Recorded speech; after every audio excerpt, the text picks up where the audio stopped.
আজকে আপনাদের দেখাবো কেওড়া চাটনি কিভাবে করতে হয়। কেওড়া চাটনি খেতে যেমন সুস্বাদু, সুন্দর লাগে, খাওয়াও উপকার। তার জন্যে আমি কেওড়া নিয়েছি, 500 গ্রাম কেওড়া এনেছিলাম, তার হাফ আগের দিন করেছি আর হাফ আজকে করে আপনাদের দেখাচ্ছি। এই যে খোসাটা, এই যে বোটাটা আছে, এই বোটার অংশটা তুলে ফেলতে হবে। এই যে তুলে ফেলেছি, এই যে এই তুলে রেখে দিয়েছি আপনাদের দেখানোর জন্যে। এই যে তুলে রেখেছি। এইবারে কেওড়াগুলোকে আমি সিদ্ধ করে নিয়েছি গরম জলে। এই যে এইরকম করে এর যে আটিটা আছে, এই আটিটা ধুয়ে ফেলে দিতে হবে। এর আঁশগুলো গায়ের থেকে সব নিয়ে নিতে হবে, নিয়ে আটিগুলো ফেলে দিতে হবে।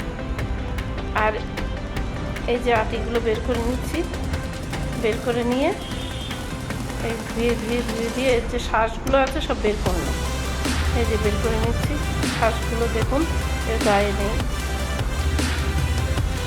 আর এই যে খোসাগুলো বেরোচ্ছে, এর ভেতরেও এই শ্বাস আছে। এই যে শ্বাস বেরোচ্ছে, এগুলো পরে আমি ধুয়ে নেব। আমি ধুয়ে পরিষ্কার করে আপনাদের পরে আমি দেখাচ্ছি। এই দেখুন এই খোসাগুলো, এই চটকিয়ে এই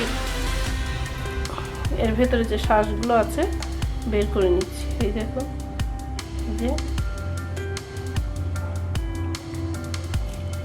খোসাগুলো আমি আলাদা করে রেখে দিচ্ছি।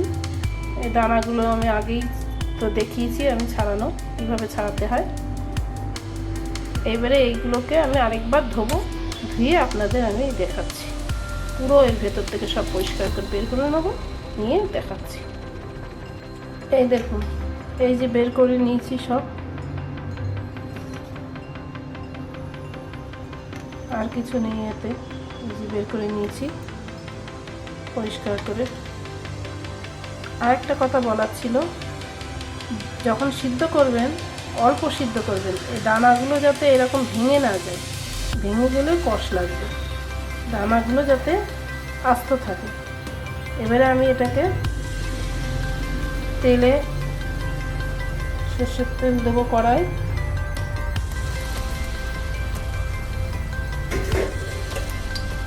এই 1 চামচ সর্ষের তেল দিয়েছি।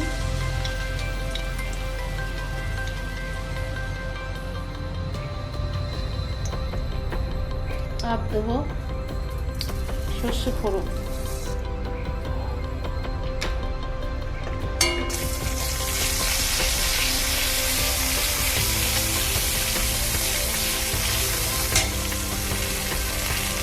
আর দুটো তেজপাতা।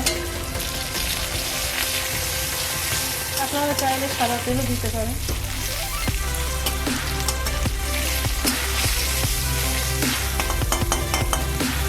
এবারে আমি এই কেওড়া চাটনিতে জলটা দিই।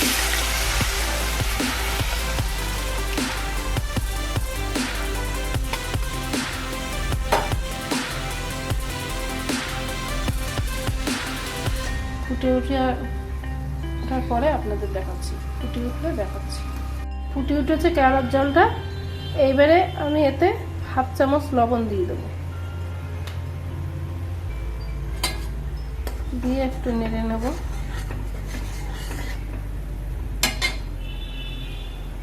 আর দিয়ে দেবো 6-7 চামচ চিনি। আপনারা চাইলে মিষ্টিটা অ্যাভয়েড করতে পারেন, নাও দিতে পারেন আপনারা মিষ্টিটা।